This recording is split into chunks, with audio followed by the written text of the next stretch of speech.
Good morning, everyone. I'm Catherine Whaley. Want to start you off with breaking news here over in Galena Park. We are following a deadly crash, and I want to send you straight up to Sky 13. Check in with Tammy Rose, who's giving us a look at this. This is actually where we have a car wedged underneath a truck. Traffic in that area is completely blocked off. This is at Clinton Drive near Federal. And Tammy, this is just a horrific crash. Unfortunately, we have learned that one person has died in this crash from Houston Police Department. You can see that vehicle wedged underneath the 18-wheeler. As you mentioned, Clinton Drive is closed in both directions at Crown. Unfortunately, we have people stuck behind that accident. And unfortunately, in fatal investigations, as we all know, it's going to take some time to remove the vehicles. Now, this is just west of the Washburn Tunnel. I'll put up Sky Map for you so you can see no more there are any backups, because people are learning they're going to need to take that alternate route. Catherine? Yeah, Tammy, you're going to want to avoid the Washburn Tunnel. And as you mentioned there, those deadly crashes usually take a while for them to investigate and clear it. So again, avoid the Washburn Tunnel. You can take the 610 East Loop as an alternate route. And of course, with real-time traffic conditions, you can always go to ABC13.com. Samika. A family tragedy unfolding in Northwest Houston. A mother killed her 4-year-old daughter, shot twice at their apartment on Barker Cypress near South Parkview. ABC 13 reporter TJ Parker is live this morning with an update. And TJ, there were 4 other children in that apartment. Yeah, good morning, Samika. An absolute tragedy here, and it's still an active scene at this apartment complex. You can see police officers behind me here at this apartment where this happened. Now, police tell us they found that woman and her 4-year-old shot. The woman, the mother of that girl, did unfortunately die. That 4-year-old is recovering, but police say she was shot twice and is in the hospital unconscious. Now, yes, there were 5 other kids inside. A 10-year-old actually called relatives after the shooting happened. Take a listen to what police had to say earlier this morning. It occurred on the inside the apartment on the 2nd floor.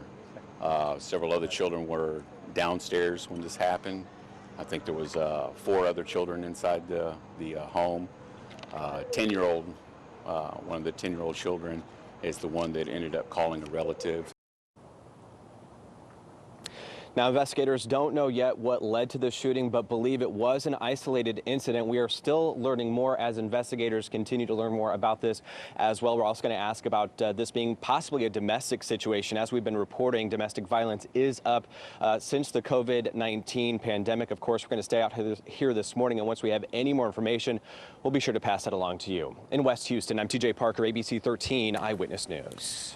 Just heartbroken for that family. TJ, thanks. So new this morning, Crosby ISD students will start the school year completely online. School leaders presented their plan at a board meeting last night. It came as the district announced 2 coaches tested positive for COVID-19. ABC 13's Courtney Fisher has more on what these parents need to know. Good morning, Courtney. Yeah, good morning to you, Stephen. Here is what parents need to know. If your son plays either basketball, football, or volleyball and attended summer sessions 3 days ago, that person, your son, may have come into contact with one of those coaches who tested positive for COVID-19. So here's the breakdown of what's going on. Again, 2 coaches tested positive. They were wearing masks when they were around students. They were around those student athletes on July 13th and July 14th. One coach was around Group 2 football players. The second coach was around basketball, football, and volleyball players. All summer strength and conditioning sessions are now canceled for the next 11 days. Training will start back up again on Wednesday, July 29th. This comes as Crosby ISD announced they'll start school virtually for the first 3 weeks of school. And starting on September 8th, students have the option of going into school or they can continue virtual learning. School officials say despite all the safety measures, they know it's going to be tough to keep kids 6 feet apart. I cannot guarantee social distancing. I can't guarantee it, and everybody needs to hear that right now. I'm not guaranteeing it. We're going to try, we're going to make our best efforts, but you can't get 3,200 kids at school in a day and somebody not get within 6 feet of someone else. It's impossible. That's why these things have to be on.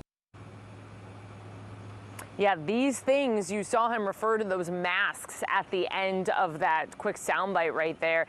He says that teachers and staff, everyone in the building will be required to wear a mask or some kind of a face shield, and students 10 years or older will also have to cover their faces except for when they eat lunch.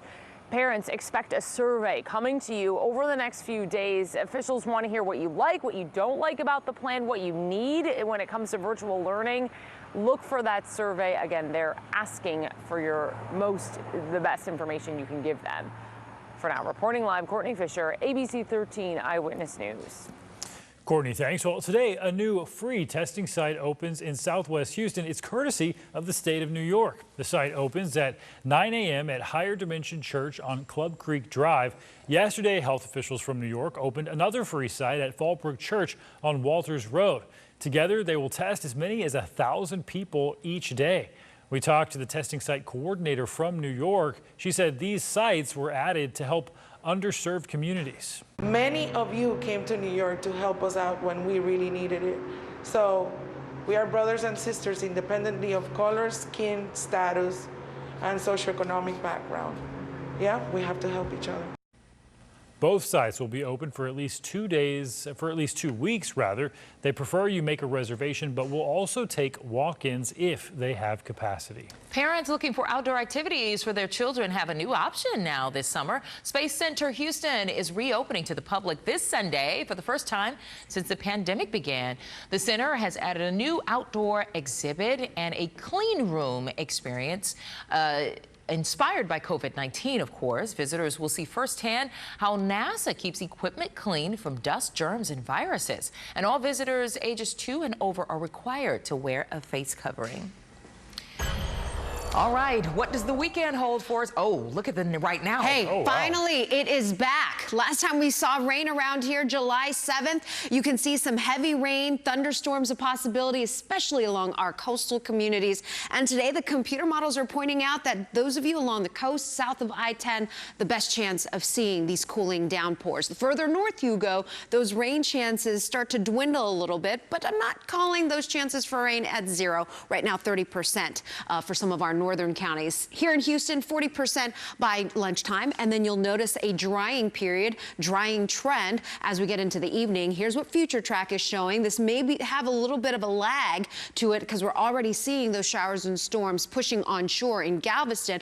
But regardless, the trend is showing that moisture drifting up toward the north in a weakening form. That's why those of you in our northern counties won't see a whole lot of activity. But you know what? That's going to be okay because we've got more chances for those downpours each and every day. Those of you along the coastline today, be aware there could be some spots, some isolated street flooding with some pockets of 1, 2, maybe even 3 inches of rain in some of those heavier storm cells, especially along the upper Texas coastline. But as I mentioned, daily downpours a possibility. A couple of times next week where those rain chances go up, keeping those temperature readings in the low to mid 90s. All right, Alita, thanks for that. We need that rain. Yes, we do. All right, thanks so much for joining us. We hope you have a great day. Yep, stay up to date with the latest at ABC13.com and our app. We'll see you next time.